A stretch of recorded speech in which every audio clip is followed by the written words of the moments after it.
विठ्ठल रुक्मिणी मंदिराच्या संवर्धनाचे काम सुरू. चला तर ग्राफिक्सच्या माध्यमातून विठ्ठल मंदिराचे रूप पाहूया.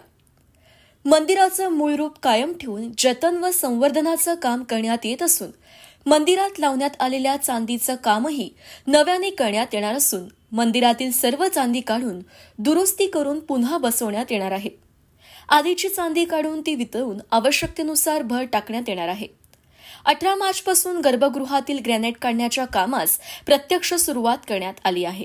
त्यासाठी विठ्ठलाच्या मूर्तीला बुलेट प्रूफ काचही बसवण्यात आली होती. पंढरपूरचे मूळ श्री विठ्ठल मंदिर 12व्या शतकात बांधलं गेलं असून शके 1111 म्हणजे सन 1189 मधील कोरुलेखावरून अशी माहिती मिळते की राजा बिल्लम यादव, महाजन देवाचे भक्तगण आणि मुद्रहस्त विठ्ठल सर्वांनी एक लहान देऊन 1111 मध्ये बांधलं असा संदर्भही श्री विठ्ठल एक महासमन्वयक लेखक राची ढेरे यांच्या पुस्तकातून आढळून येतो.